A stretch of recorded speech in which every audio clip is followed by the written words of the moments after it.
Assalamualaikum warahmatullahi wabarakatuh. Perkenalkan, saya Fitri Ayustia Maharani dengan NIM AIR 22 dari program studi D3 Kebidanan Semarang. Di sini saya akan menjelaskan tentang fisiologi sistem kardiovaskuler pada manusia guna memenuhi tugas ujian praktek mata kuliah fisiologi.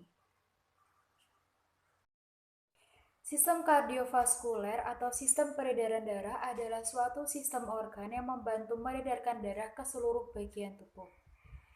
Darah beredar dengan membawa nutrisi, oksigen, karbon dioksida, dan hormon ke seluruh jaringan sel tubuh untuk melawan penyakit, menstabilkan suhu dan pH tubuh, serta mempertahankan homeostatis tubuh.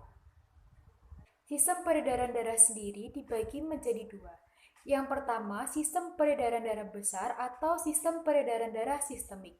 Dan yang kedua, yaitu sistem peredaran darah kecil atau sistem peredaran darah pulmonalis.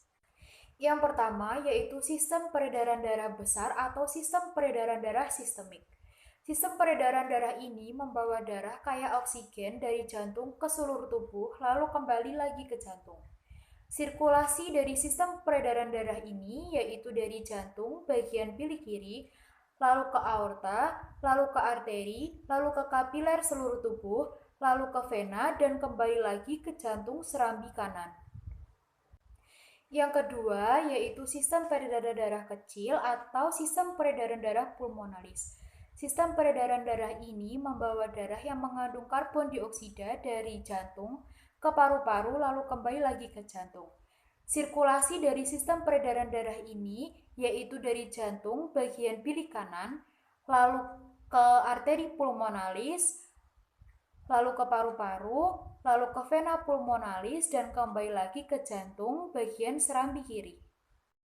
Lalu selanjutnya yaitu organ-organ kardiovaskuler.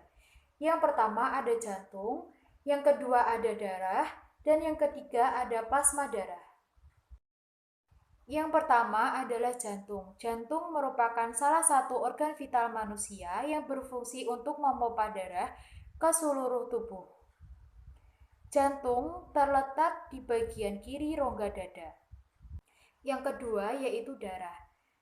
Darah berfungsi untuk membawa nutrisi, hormon, oksigen, dan antibodi ke seluruh tubuh.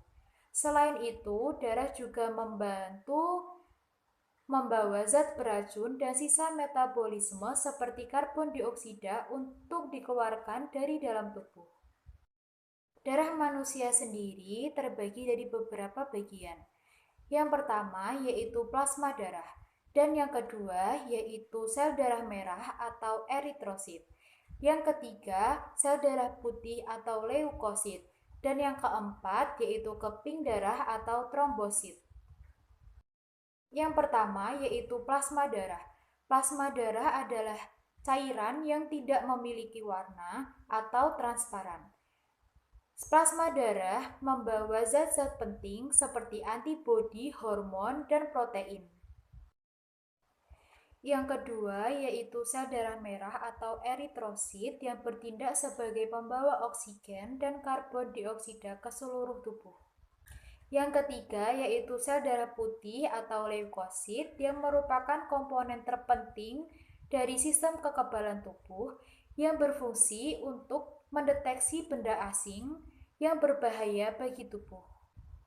Yang keempat yaitu keping darah atau trombosit yang membantu dalam proses pembekuan darah saat terjadinya luka atau cedera.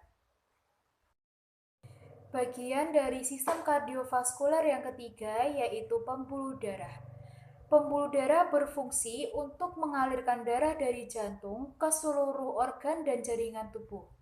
Pembuluh darah dibagi menjadi dua, yaitu pembuluh darah arteri dan pembuluh darah vena.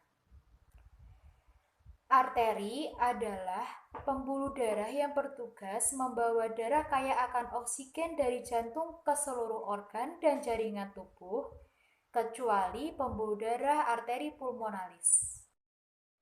Sedangkan pembuluh darah vena adalah pembuluh darah yang berfungsi membawa darah dari seluruh tubuh atau dari paru-paru untuk kembali ke jantung. Sekian penjelasan dari saya, semoga mudah dimengerti. Wassalamualaikum warahmatullahi wabarakatuh.